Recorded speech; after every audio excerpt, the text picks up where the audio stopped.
Picture this. You're in a high-stakes meeting, or maybe you're just grabbing coffee with someone, and the person across from you is speaking English. Right, just a normal, everyday situation. Exactly. And you are tracking them perfectly. I mean, you understand every single syllable. But then they pause. And it's your turn. It's your turn to speak. And suddenly your brain just completely freezes, like totally blanks. Oh, yeah. We've all been there. You know exactly what you want to say, but by the time you actually retrieve the English words, the moment is just gone. The conversation has moved on. And you're just left sitting there. Yeah, sitting there feeling frustrated, wondering why your vocabulary always seems to just, vanish when you need it most. It's a really helpless feeling, honestly. It really is. So today, we're diving into a fascinating guide. It's called The Translation Trap, Mastering the Skill of Thinking in English, and it's from the Talk Emma Style series. A really great source. Yeah, and our mission for this deep dive is to basically shortcut your language journey. We want to break down the exact mechanical failure happening in your brain during that silence. Because it is a mechanical failure. It's not a lack of intelligence. Right. And we're going to give you the specific mental shifts you need to stop translating in your head and start actually feeling the language directly. And we're moving entirely away from grammar drills and those traditional vocabulary flashcards. Thank goodness. Yeah, no one wants to do those. The focus here is strictly on the cognitive mechanics of real-time language processing. Because, having the knowledge in your head is entirely different from having low-latency, instant access to that knowledge in a fast-paced conversation. Okay, let's unpack this. Because before we can build a faster, more intuitive way to speak, we first have to diagnose the problem. We have to find the breakdown. Right. What is actually happening in your brain during that agonizing moment of silence when you are prompted to speak? Well, it really comes down to a massive disparity in how we process things. So when a native speaker is asked a question, they utilize what's basically a one-step retrieval process. Just one step. Yeah, just one. They hear the input, and their brain's associative architecture just, boom, immediately generates the output. It's just a reflex. Exactly. It's a seamless, localized reaction right inside one linguistic center of the brain.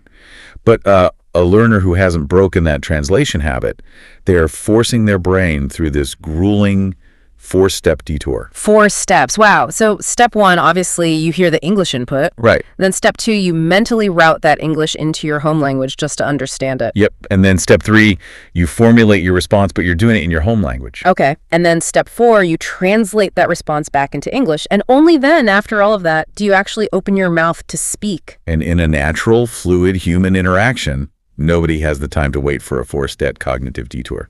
The pacing of human conversation naturally demands that fast one-step retrieval. It moves so fast. It does.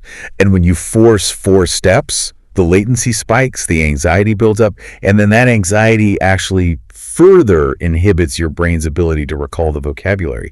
It's a vicious cycle. It fundamentally changes the whole experience of speaking. It's like a native speaker is taking a direct flight to their destination. That's a great way to put it. Yeah, but as a learner trapped in this cycle, you are basically booking this messy connecting flight with like 3 separate layovers just to get to the exact same place. You're running with heavy boots on. Yes, you are burning an incredible amount of mental energy just managing the transitions. No wonder it's exhausting. What's fascinating here is the psychological fallout of that latency. What do you mean? Well, when learners inevitably freeze and go quiet because they're bogged down in, step 3 of that detour, they almost universally make a false assumption. Oh, I know what you're going to say. They internalize that silence and tell themselves, oh, my English is bad. Which is such a tragic misdiagnosis. The English isn't bad at all. The vocabulary and the grammatical structures, they are absolutely stored in your memory banks. Completely. You could probably ace a written test on them right then and there. Exactly. The issue is purely latency. Your brain is just utilizing a highly inefficient routing system to access the data. You don't actually have an English problem, you have a translation problem. You have a translation habit. Yeah. And that distinction, that changes everything. Because if the problem were a lack of knowledge, the solution would be to, study more grammar books. Right, which never works anyway. Right, but since the problem is a translation habit, the solution is to fundamentally rewire how your brain stores and retrieves new information. We have to bypass your native language entirely. And that brings us to the first major shift outlined in the source material. It targets how we actually acquire vocabulary in the first place. This is a big one. Shift number 1 is a strict mandate. You have to close the dictionary.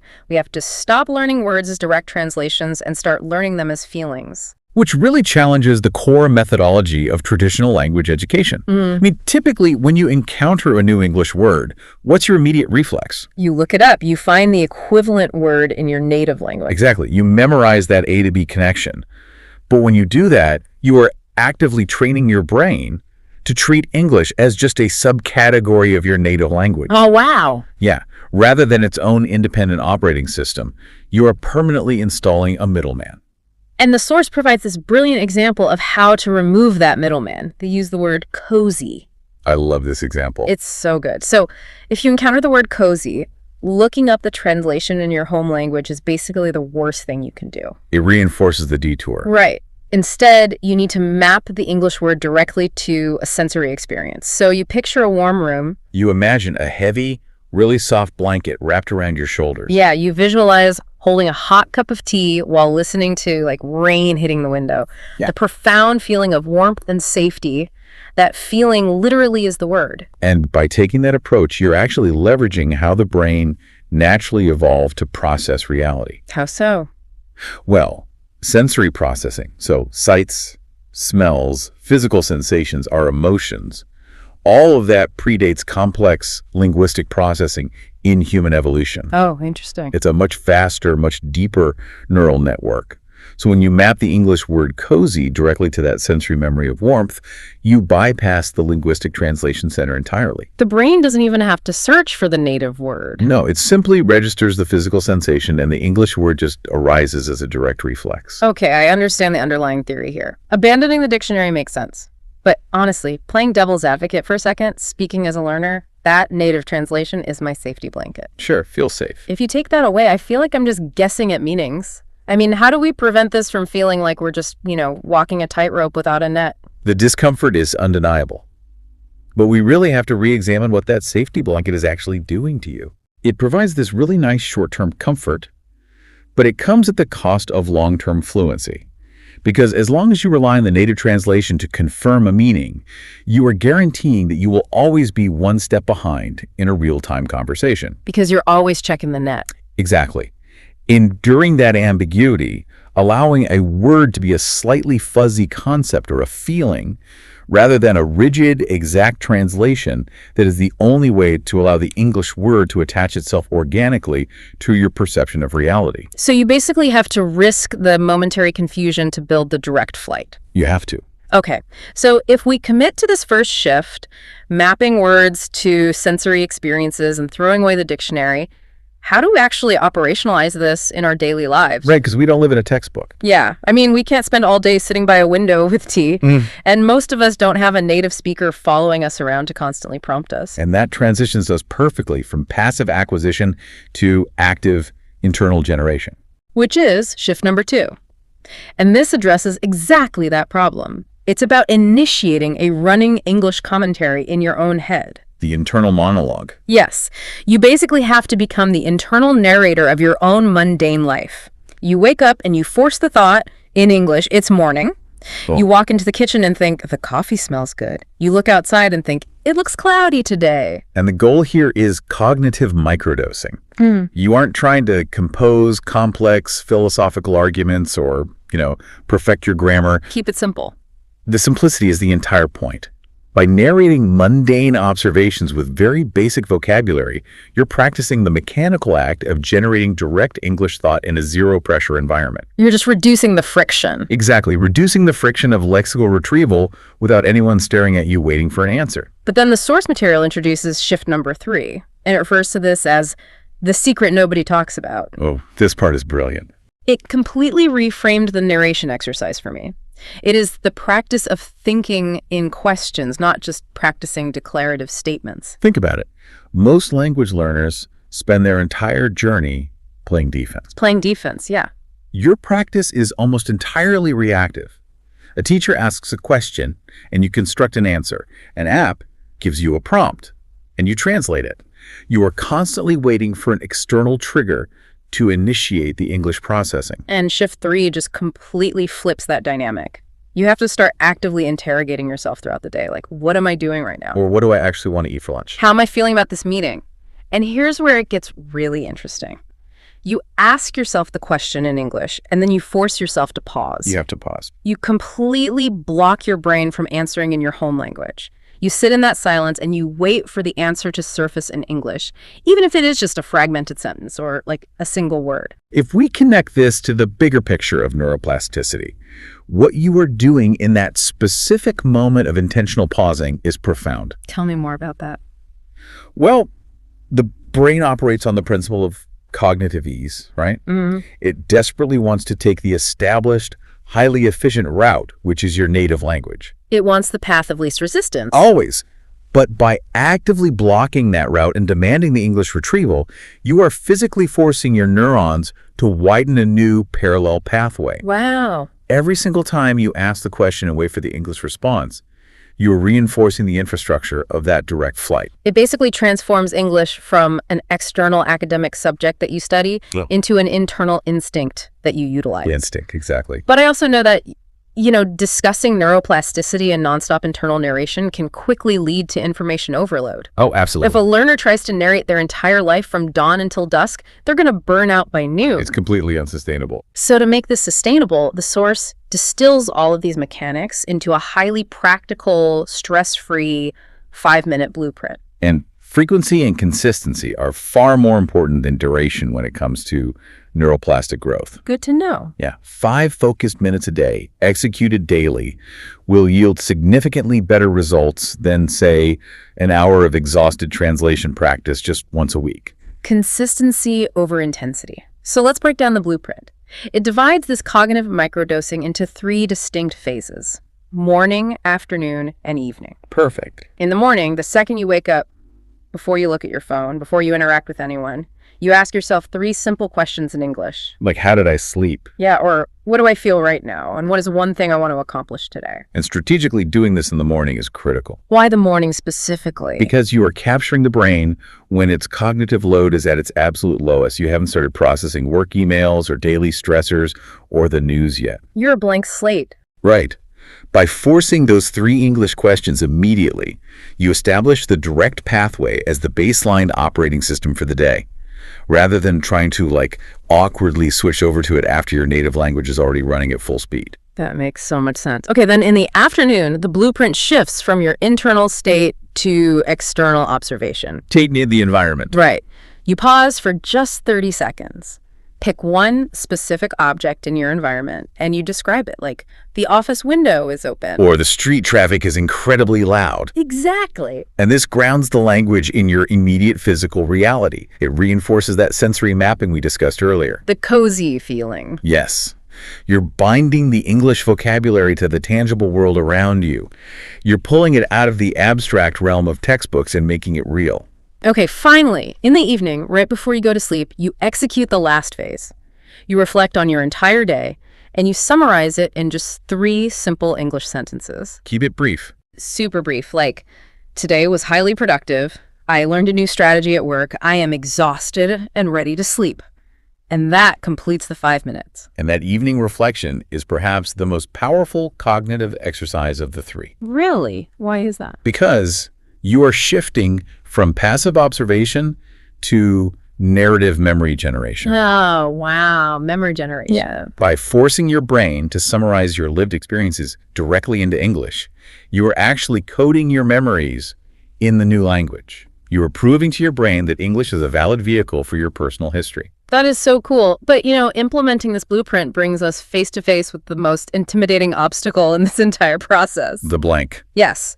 What happens when you ask yourself that morning question, or you try to describe that afternoon window?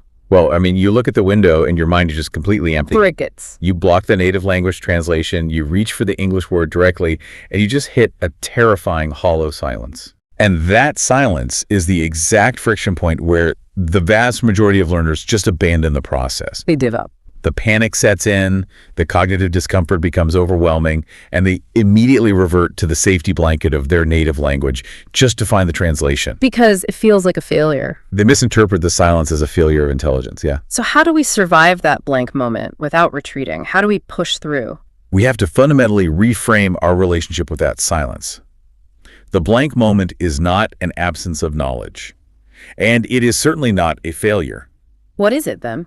It is the neurological sound of construction. Ooh, I like that. The blank is simply your brain actively searching a new, unpaved neural network instead of just racing down the well-worn highway of your native language. So the delay doesn't mean the data is missing, it just means the routing system is still under construction. Exactly.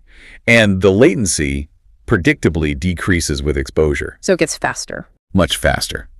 The very first time you attempt to bypass translation and retrieve a feeling directly, that blank moment might stretch for a terrifying 10 seconds. Which feels like an eternity in a conversation. It feels like an absolute eternity. But if you hold the line and refuse to translate, the next attempt will take 5 seconds. Okay. And the attempt after that will take 2 seconds. Eventually, the search becomes instantaneous. So what does this all mean? It means the ultimate skill you are developing isn't really just vocabulary retrieval. It is your tolerance for the silence. Yes. Tolerance for the discomfort. When you hit that blank wall, you cannot panic. You just need to wait one more second. Give your brain the necessary space to dig through those new associative pathways and find the words you have already stored there. Trust the process. Trust that the knowledge exists and let the brain build the bridge. It requires an immense amount of self-trust to sit in that cognitive discomfort. But that is the exact crucible where fluency is forged.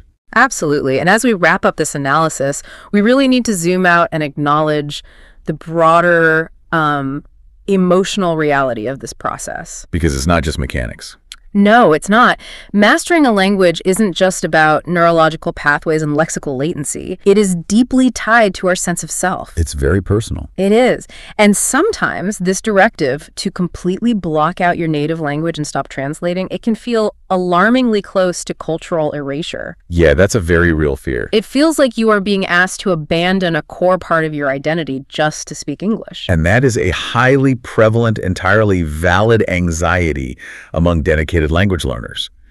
But the source material offers a really beautiful architectural metaphor to counter this fear. I really love this metaphor. Thinking directly in English does not require you to demolish your native language or overwrite your cultural identity. Your native language is the foundational structure of who you are. It is permanently secure. You're not tearing anything down. Instead, you're simply adding a new room to the house of your mind. You're just expanding the floor plan. I love that. Building this direct, translation-free pathway is just constructing a new English space within your existing cognitive architecture. Right. And true fluency is not defined by flawless grammar or, an undetectable accent. Fluency is simply the moment you walk into that new English room and it finally feels just as warm, natural, and comfortable as the rest of your home. You transition from being a stressed visitor in the language to a relaxed resident. Exactly. So we have a direct, immediate application for you to test this out right now. Wherever you are currently listening, whether you're commuting, walking outside, or just sitting at your desk, look up and pick one specific object in your environment. It's just one thing. And right now, in your head, describe it directly in English. Do not let your brain touch your native language. Just look at the object, connect with the sensory reality of it, and let the English words surface. And if you hit the blank silence, acknowledge it, and simply wait through it. You are laying the very first brick of that new room right now. And as you continue to build out this direct English pathway, this raises a really interesting question, one that pushes past linguistics and into the philosophy of how we experience the world. Oh, here we go. If building this direct, translation-free capability is truly like adding a new room to the house of your mind, does the furniture in that room change how you think? Wow. Because we know that different languages highlight entirely different aspects of human experience and reality. So when you finally stop filtering the world through your home language and start feeling it directly in English, do you actually become a slightly different version of yourself when you step inside that room? You aren't just altering how you speak, you might be altering how you perceive reality itself. You are building the room, but the room is also building you. It's something profound to mull over as you begin your 5-minute cognitive microdosing today. Keep trusting the silence.